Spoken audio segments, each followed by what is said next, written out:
नमस्ते सभी को, कैसे आप सभी का स्वागत है हमारी नई वीडियो के अंदर। तो जैसे कि हमने पिछले पार्ट में तमिलनाडु कंप्लीट किया था, तो इस पार्ट में हम ओडिशा चालू कर रहे हैं।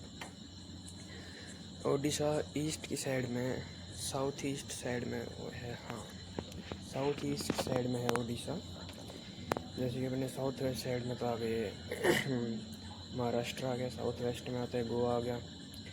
तो उसी हिसाब से फिर जो ओडिशा हो उसके दूसरी साइड में है, जैसे कि भारत ऐसे नीचे से वी है, तो इस साइड में आ गया महाराष्ट्र, इस वाली साइड में है ना साउथ वेस्ट साइड में, और साउथ ईस्ट के अंदर आ गया ओडिशा आ गया। और भी है, वेस्ट बंगाल आ गया। तो वेस्ट बंगाल को वेस्ट बंगाल इसलिए कहा जाता है ईस्ट में होने के बावजूद भी, क्योंकि वेस्ट बंगाल और ईस्ट बंगाल पहले दो स्टेट्स थे। फिर ईस्ट बंगाल जो है उसको पार्टीशन के टाइम पे, जैसे कि पहले वेस्ट बंगाल और ईस्ट बंगाल साथ थे, फिर बाद में पाकिस्तान के कब्जे में हो गया था ईस्ट बंगाल। फिर उसको छुड़वाते छुड़वाते एक नए देश की मांग हुई, जो कि था बांग्लादेश। इसलिए फिर वो वेस्ट बंगाल का जो ईस्ट बंगाल था वो हो गया बांग्लादेश, और ये वेस्ट बंगाल का वेस्ट बंगाल रहा। तो अब हम ओडिशा की बात करते तो ओडिशा के जो कैपिटल है वो है, ओडिशा का कैपिटल भुवनेश्वर है। भुवनेश्वर को हम और भी किसी के लिए जानते हैं, भुवनेश्वर कुमार हमारे टीम इंडिया के स्टार बॉलर रह चुके हैं, स्विंग बॉलर। और फिर हम सीएम की बात करते हैं, तो जो ओडिशा के जो चीफ मिनिस्टर सीएम जो हम कहते हैं वो है श्री मोहन चरण मांझी।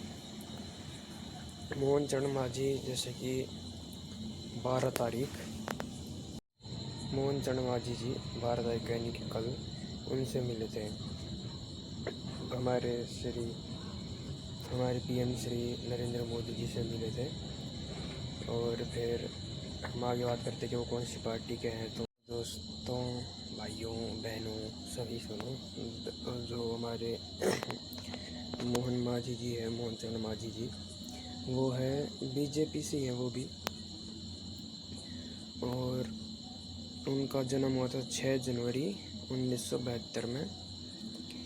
फिर अब हम आगे बात करते हैं कि ओडिशा की मेन घूमने की जगह तो आप सभी को पता ही है, एक पुरी का जगन्नाथ मंदिर, जिसके अंदर ये है कि भाई उसके कुछ तथ्य हैं जो कि अभी पिछले कुछ टाइम से गलत हो रहे हैं। वैसे तो है तो सही, मगर अभी जैसे पिछले कुछ टाइम पे जैसे वो नहीं तो रूल ब्रेक हो जाते हैं, तो वैसे वो तथ्य भी थोड़े उल्टे हुए हैं।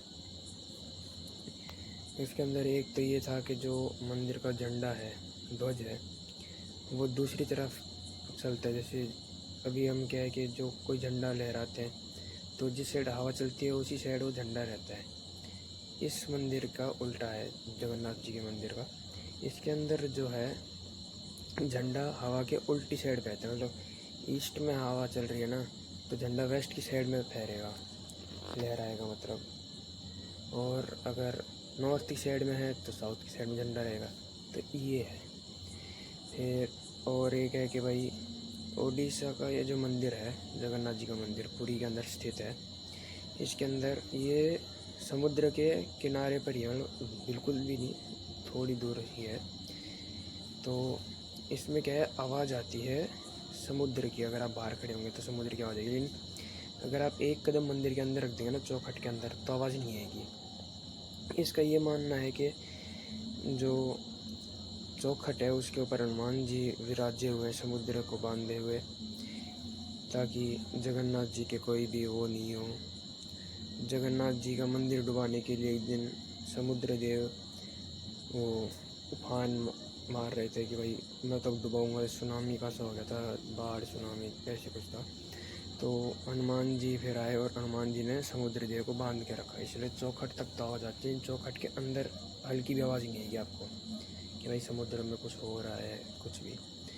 फिर एक ये है कि जो मूर्तियां हैं उनके अंदर असली दिल है जगन्नाथ जी का, जिसके अंदर हाथ में घड़ी पहनाई गई, तो हार्ट बीट भी चेक करी गई थी, हार्ट रेट वो भी स्पष्ट रूप में पता चल रही है। फिर और एक ये है कि जो मंदिर है उसके ऊपर कोई हवाई जहाज़ नहीं उड़ता, कोई हेलीकॉप्टर नहीं, जैसे कैलाश पर्वत के ऊपर कुछ नहीं उड़ता, वैसे कोई परिंदा भी नहीं उड़ता। लेकिन अभी परिंदा भी उड़ा था, एक शायद बाज जो था वो मंदिर के ऊपर आके बैठा। रोज़ मंदिर का जो ध्वज है वो बदला जाता है उसके पुजारी के द्वारा। पुजारी रोज़ ध्वज लेके चढ़ता है बिना किसी सेफ्टी के, खुद चढ़ेगा अपने हाथों पैरों पे। ये नहीं वही कोई जेसीबी मंगा ली, कोई क्रेन मंगा ली, नहीं, खुद चढ़ेगा, खुद बदलेगा, खुद उतरेगा। फिर अभी हमारे जगन्नाथ जी की रथ यात्रा वो भी बहुत पॉपुलर है। रथ यात्रा भी मतलब अभी हमारे एक लड़का है वो भी हर साल रथ यात्रा में तो जाता ही जाता है। जैसे कि अभी हम राजस्थान में हमारे गणगौर मान लीजिए, राजस्थान में तो सारे त्यौहार मनाए जाते हैं। राजस्थान में गणगौर मान लीजिए, फिर चाहे वो मान लीजिए आप सकरात मान लीजिए, फिर पंजाब की आप लोहड़ी मान लीजिए, वेस्ट बंगाल की आप दुर्गा पूजा मान लीजिए। वैसे ही है पूरी नहीं, ओडिशा के अंदर पूरे में यही है जगन्नाथ जी की रथ यात्रा। और एक ये है कि जो मंदिर है उसकी परछाई नहीं बनती। तो आज के लिए बस इतना ही। मंदिर भी आज हमने कंप्लीट कर दिया। अब हम और कल और बात करेंगे इस बारे में। तो धन्यवाद।